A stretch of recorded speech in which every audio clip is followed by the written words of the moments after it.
بالآخر اتنی تباہی اور خون ریزی کے بعد جنگ بندی ہوئی ہے، وہ بھی 42 دنوں کے لیے۔ اللہ تعالیٰ سے ہم سب دست بدعا ہیں کہ یہ جنگ بندی پرماننٹ جنگ بندی میں بدل جائے گی۔ اس میں 50,000 سے زائد فلسطینی غزہ کے شہید کر دیے گئے، ان میں مائیں، بچے، ڈاکٹرز، انجینئرز، نوجوان۔ ہزاروں کو جیلوں میں بھجوایا گیا اور شہروں کے شہر تباہ ہو گئے۔ تو اب میں سمجھتا ہوں کہ یہ موقع ہے۔ پاکستان نے ہمیشہ اپنے فلسطینی بھائیوں کی آزادی کے لیے، غزہ میں جنگ بندی کے لیے بھرپور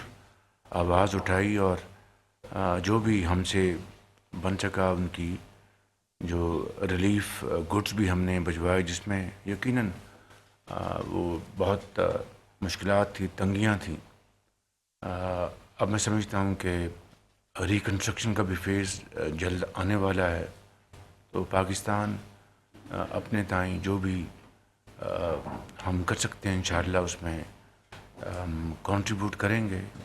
اپنا فرض ادا کریں گے، اور اللہ تعالیٰ کی رضا کے لیے ہم جو کچھ بھی ہم انشاءاللہ کریں گے۔ کل گوادر ایئرپورٹ کی فارمل آپریشن شروع ہوئی، اور خواجہ آصف صاحب جو ہمارے ڈیفنس منسٹر ہیں، انہوں نے اس کا جا کے افتتاح کیا چیف منسٹر بلوچستان کے ساتھ اور گورنر بلوچستان کے ساتھ۔ یہ بہت ایک خوش آئند بات ہے اور انتہائی عام منصوبہ ہے یہ، اور اس میں چین کی $230 ملین کی لاگت سے یہ منصوبہ مکمل ہوا، اور یہ پاکستان کا ایک جو ہمارے جو ایئرپورٹس ہیں ان میں سے ایک بڑا ایئرپورٹ شمار ہوتا ہے گوادر کا۔ اور اس سے آپ اندازہ کریں کہ اگر یہ کمرشل لائنز پر یہ ایئرپورٹ آپریٹ کرتا ہے تو گوادر بلوچستان کی جو معیشت ہے اور پاکستان کی جو معیشت ہے اس کو کتنا فائدہ پہنچے گا۔ تو میں سمجھتا ہوں کہ جو لوگ اس وقت پاکستان کے ساتھ دشمنی پہ اترے ہوئے ہیں اور جو قتل و غارت کا جو بازار گرم کیے ہوئے ہیں، آج ان کو یہ بات سمجھ لینی چاہیے کہ وہ یہ قتل و غارت کر کے نہ صرف بلوچستان کے عوام کے خلاف جا رہے ہیں، بلکہ یہ میں سمجھتا ہوں کہ پاکستان کے ساتھ صریحاً دشمنی ہے۔ اور چین جیسا ایک دوست ملک جو کہ اپنے وسائل سے انہوں نے پاکستان کو تحفتاً یہ ایئرپورٹ دیا ہے، میں سمجھتا ہوں کہ ہمیں اس کی قدر کرنی چاہیے۔ کراچی پورٹس آلریڈی کنجسٹڈ ہیں، اتنی وہاں پر میں سمجھتا ہوں کہ بوجھ ہے آمد و رفت کا، ہماری ایکسپورٹس کا، ہماری امپورٹس کا، اور گوادر پورٹ جو کہ میں سمجھتا ہوں کہ پاکستان کی ترقی اور خوشحالی میں ایک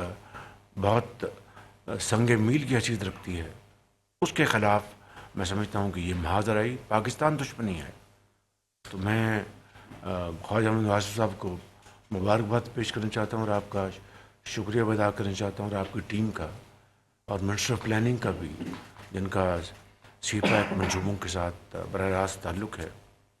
اسی طریقے سے ورلڈ بینک نے طویل مدتی ایک شراکت داری کا فریم ورک کا انہوں نے اس کا فیصلہ کیا ہے، جس کے تحت آئندہ آنے والے 10 سالوں میں $20 ارب کی پاکستان کے اندر مختلف فیلڈز میں، جو کہ جس میں کلائمیٹ چینج ہے، جس میں ہمارا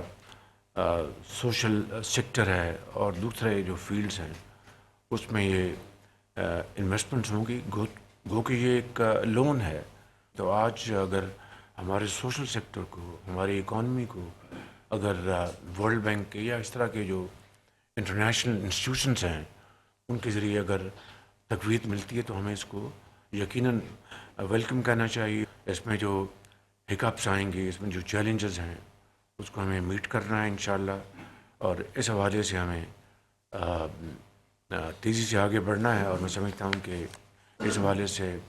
منسٹر ای ڈی جو احد خان چیمہ صاحب ہیں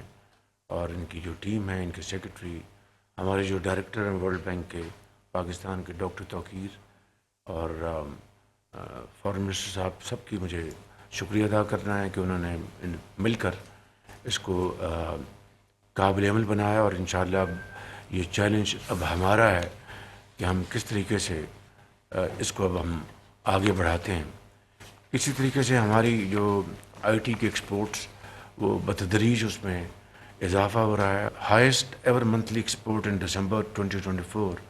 ہماری جو آئی ٹی کی ہے $348 ملین، یہ واقعی بہت ایک خوشائند بات ہے۔ ایم او ایس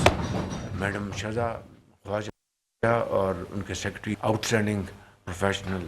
ان کا بہت شکریہ، ان کی ٹیم کا بہت شکریہ۔ تو آئی ٹی کی ایکسپورٹس ہماری الحمدللہ بہت تیزی سے آگے جا رہی ہیں۔ اس میں جتنا بھی ہم مزید اس میں اس کو پش کریں گے، پاکستان کو اس کو بے پناہ فائدہ ہوگا۔ اگر تقابلی جائزہ لیں تو پچھلے سال کے مقابلے میں ہماری ایکسپورٹس بھی بڑی ہیں۔ میں سمجھتا ہوں کہ سارے ہمارے جو اشاری ہیں وہ خوشائند ہیں، اور اس بات کا وہ پتہ دیتے ہیں کہ انشاءاللہ اگر ہم محنت کریں گے اور اپنے راستے پر قائم رہیں گے تو اس میں ہمیں انشاءاللہ پاکستان کی معیشت کو بہت فائدہ پہنچے گا۔ اسی طرح الیکٹرک وہیکلس کا ہم نے اب ایک جامع پروگرام کا اعلان کیا تھا پچھلے ہفتے، جس میں منسٹر آف پاور، ان کے سیکرٹری، ان کی ٹیم کا بہت اس میں کنٹریبیوشن ہے، اس کو بھی ہم اپریشیٹ کرتے ہیں۔ تو all this put together is nothing but sincere and a serious effort to promote Pakistan's economy, to bring prosperity and progress in coming weeks, months and years, inshallah, through untiring efforts and teamwork۔ اور اب حج کی آمد ہے، مجھے امید ہے اس سال حج جو ہے وہ حاجیوں کے لیے، پاکستان کے حاجیوں کے لیے بہت ہی کمفرٹیبل ہوگا، اکوموڈیشن کے حوالے سے، سہولیات کے حوالے سے، اور to assist them and to guide them Madinah Munawwarah میں بھی، مکہ مکرمہ میں بھی، اور دوسری جو جگہیں ہیں، سب جگہ مجھے امید ہے کہ منسٹر آف حج اور ان کی ٹیم دن رات کوششوں سے اس کو انتہائی کامیاب حج بنائیں گی۔ اور ختاماً میں یہ آج کے حوالے سے کہنا چاہتا ہوں کہ فتنہ الخوارج کے حوالے سے جو کاف سے جاری ہیں اور جو قربانیاں دی جا رہی ہیں، ہم حکومت 24 کروڑ عوام چاہیں بھی تو ان شہداء کا قرض نہیں اتار سکتے۔ یہ قربانیاں، ان کی جتنی بھی تعظیم کی جائے وہ کم ہے، ان کی جتنی بھی اس کو اپریشیٹ کیا جائے وہ کم ہے۔ ہم یہ قرض قیامت تک ان کا نہیں اتار سکتے کہ اس کے بدلے میں ملک میں امن قائم ہونا ہے، ترقی اور خوشحالی کا دورہ ہونا ہے، اس کے بغیر یہ ممکن نہیں۔ تو میں سمجھتا ہوں کہ ہمیں من حیث القوم ہمیں اس بات کا پوری طرح ادراک ہونا چاہیے کہ یہ قربانیاں، اس سے بڑی عظمت کی بات کوئی نہیں کہ اپنے بچوں کو یتیم کر کے، لاکھوں بچوں کو یتیم ہونے سے بچانا، اور گھروں کو بچانا، اور اپنی جان کا نذرانہ دینا، اس سے بڑی اور کوئی کمٹمنٹ اور کوئی سیکریفائز نہیں ہے۔ میں ان الفاظ کے ساتھ آپ سب کا میں شکریہ ادا کرتا ہوں۔